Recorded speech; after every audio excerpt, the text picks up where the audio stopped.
Bonjour les enfants, c'est encore moi. On se retrouve pour une deuxième histoire qui s'appelle Le rayon de soleil. C'est une histoire qui a été écrite par Josette Gontier et illustrée par Florence Koenig. C'est encore une histoire qui fait partie de mon recueil. Raconte-moi une histoire. On y va, c'est parti. Le rayon de soleil. En attendant le retour de ses parents qui travaillent à l'autre bout de Paris, Frédéric flâne, ça veut dire qu'il se promène, flâne dans la cour humide et triste de son immeuble. La solitude lui pèse, il se sent seul, il en a marre d'être seul.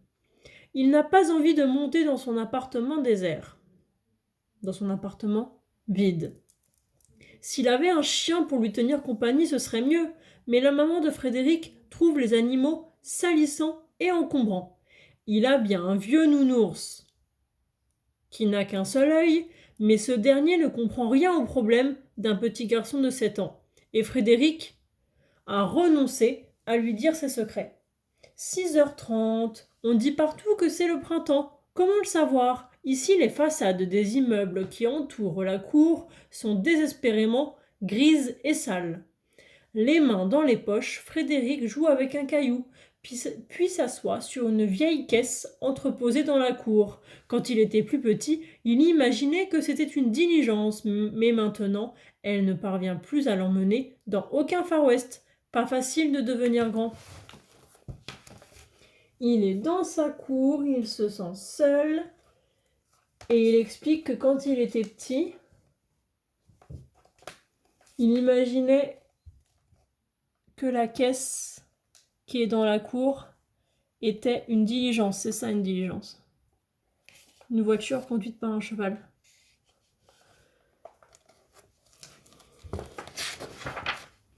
À plusieurs reprises, Madame Dupont, la concierge, a écarté le rideau de sa loge et fait signe à Frédéric qu'il était temps de monter. Puis elle est sortie, lui disant en bougonnant qu'il devrait cesser de rêver et de flâner, qu'il ferait mieux de mettre le couvert ou d'apprendre ses leçons, que les enfants sont bien paresseux. Que de son temps! Mais Frédéric a fait la sourde oreille. Il n'écoute pas ce que dit la concierge. D'ailleurs, juste à ce moment-là, Ursule a exécuté un magnifique vol plané dans la cour. Ursule, le pigeon, vient chercher sa provision de pop-corn auprès du petit garçon. D'ailleurs, juste à ce moment-là, Frédéric a senti une caresse si douce, si tiède sur tout son visage qu'il n'a même plus entendu ce que criait cette vieille toupie de Madame Dupont. C'était une caresse d'une telle douceur. Qui vient le caresser? Qui vient caresser ce petit garçon qui est seul dans sa cour? On le découvre ensemble? Surpris, Frédéric a ouvert de grands yeux. Non, ce n'est pas le vieux Gaston, un matou habitant les gouttières du quartier, qui vient quelquefois lui faire un brin de causette. Justement, juché sur une cheminée, il adresse de grands signes d'amitié au petit garçon. Non, cette caresse est bien plus douce que la fourrure de Gaston, quelque chose de merveilleusement tiède, doré comme les champs de blé des vacances. Mais qui est-ce qui vient le caresser? On tourne la page pour le découvrir. À sa grande surprise, Frédéric découvre qu'il s'agit d'un rayon de soleil.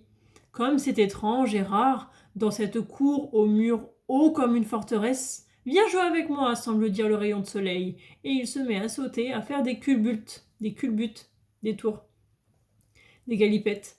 Frédéric éclate de rire, puis commence à caracoler dans la cour avec son nouvel ami. Il commence à courir partout avec son nouvel ami. C'est chouette ça de jouer avec un rayon de soleil.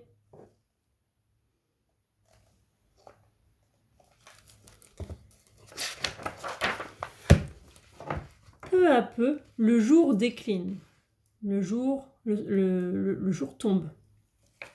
L'enfant sent que le rayon de soleil a moins d'entrain, a moins d'énergie. Peut-être est-il un peu triste de le quitter? Peut-être est-il un peu triste de le quitter? Un instant, Frédéric le serre dans ses bras. Alors celui-ci s'enroule autour du cou de l'enfant, s'approche de son oreille et lui murmure quelque chose. Le visage de Frédéric s'éclaire. Comme il est heureux!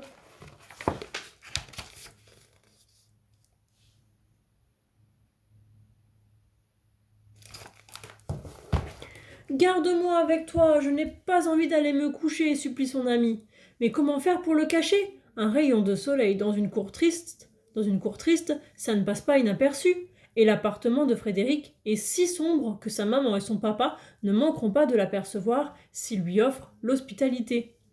Le jour baisse de plus en plus. Les autres rayons de soleil mettent sagement leur costume de nuit, un superbe pyjama bleu parsemé d'étoiles. Garde-moi, insiste le rayon ami. D'ailleurs, maintenant, il est en retard et il va se faire attraper par Maman Soleil. Il n'a même pas le temps de faire un brin de toilette dans le bassin du jardin public avant d'aller se coucher. Et ça, Maman Soleil ne le tolérera pas. Qu'est-ce qu'il va entendre?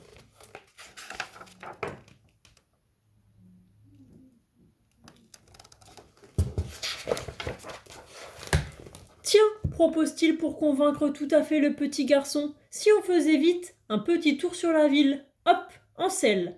Un zigzag autour de la tour Eiffel, qui ouvre de grands yeux étonnés, s'étire pour les suivre, puis renonce en faisant de grands signes à sa jeune sœur, la tour Montparnasse. Un saut par-dessus l'Arc de Triomphe, une petite visite au jardin des plantes, histoire de taquiner un vieux hibou endormi. Ils font une balade dans Paris.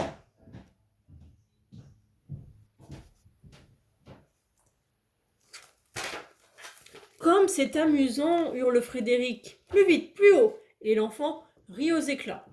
Et le rayon de soleil lui fait faire 1000 pirouettes. Comme le jour descend toujours, il faut penser à rentrer, sinon cet équipage insolite ne passera pas inaperçu.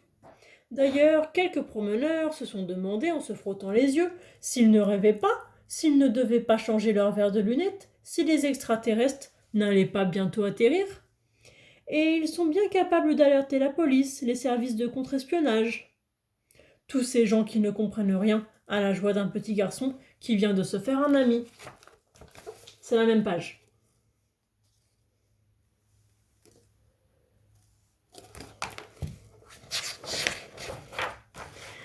Bien entendu, le plus difficile sera de passer devant la loge de Madame Dupont. Vite, c'est presque gagné, pense Frédéric en serrant le rayon de soleil sous son bras. Hélas, la commère soulève son rideau, l'enfant accélère le pas, s'engouffre dans l'escalier sombre qui tout à coup s'illumine, s'éclaire. Ce gamin, se plaint la concierge en trouvant sa porte, il faut toujours qu'il ramène des objets bizarres. Qu'est-ce que ce truc jaune? Je viens de nettoyer l'escalier. Je me rapproche parce que c'est un peu sombre. Là, on voit le petit garçon qui est dans son immeuble. Il monte les escaliers pour aller jusqu'à chez lui. Avec le brin de soleil, donc ça fait de la lumière. Et la concierge qui se demande ce qui se passe. Ouf! Enfin, le palier de l'appartement de Frédéric. Vite, sous le lit. Demain matin, le rayon pourra se montrer. Mais le lit d'un petit garçon, ce n'est pas très grand. L'ami de Frédéric a beau s'enrouler, se plier, il y a toujours un morceau de soleil qui dépasse un peu. Quelques coussins pour masquer le tout, et voilà la clé qui tourne dans la serrure. Il était temps. Hop, il cache le soleil sous le lit.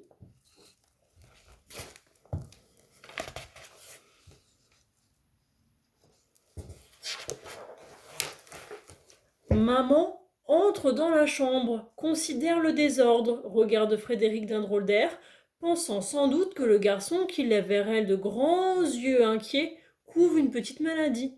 Mais elle pousse juste un soupir et quitte la pièce après l'avoir embrassé. Son père entre à son tour, embrasse Frédéric, puis s'éloigne. Frédéric demande à son ami si tout va bien. Certes, il est à l'étroit, il est tout serré, mais que faire? Une grande animation monte bientôt de la cour. Un brouhaha envahit la rue. Les gens sont inquiets, agités. Il continue à cacher le rayon de soleil sous son lit. Et qu'est-ce qui se passe dans la cour? Pourquoi est-ce qu'il y a du bruit? On découvre ça à la page suivante. Quoi? On aurait changé l'heure sans avertir la population? Comment se fait-il que le jour ne disparaisse pas tout à fait? On a l'impression que le soleil ne veut pas se coucher complètement. Un vent de panique souffle sur le quartier, la ville entière. Les commentaires pleuvent, la télévision diffuse communiqués sur communiqués, tous contradictoires.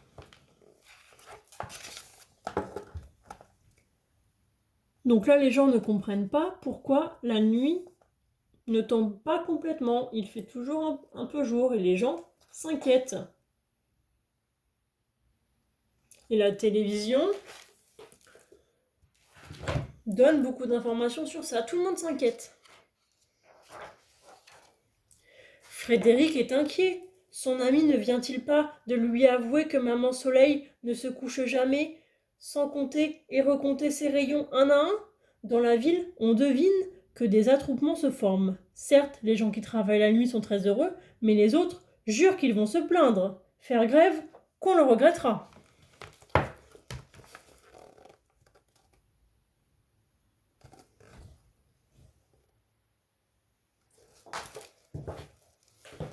Dans sa cachette, le rayon de soleil commence à se sentir tout engourdi. Il supplie Frédéric de le laisser se déplier un peu.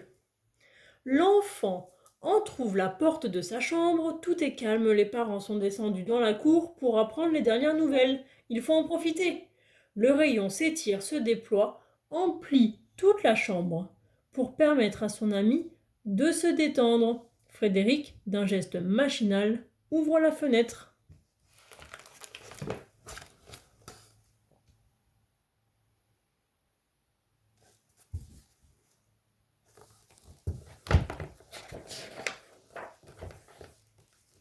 En bas, quelqu'un aperçoit un morceau de rayon de soleil. Comme c'est bizarre, pensent les gens. Vite!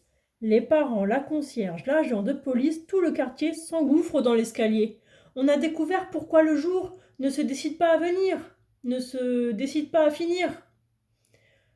Maman explique à Frédéric et à son ami qu'il faut qu'ils se séparent, sinon la terre tout entière sera perturbée.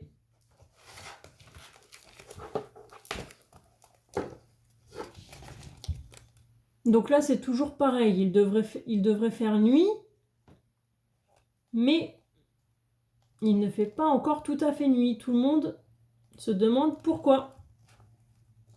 Et là, les gens ont trouvé un peu de soleil dans l'appartement de Frédéric.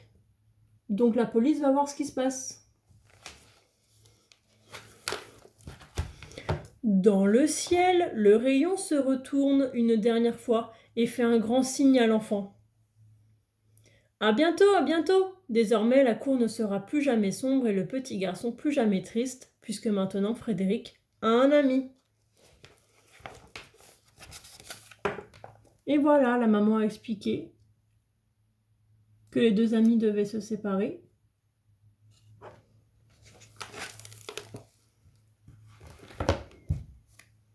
Pour que tout redevienne en ordre. C'est terminé. Je vous remontre la dernière image. Elle est jolie cette histoire. À très vite. J'espère qu'elle vous a plu.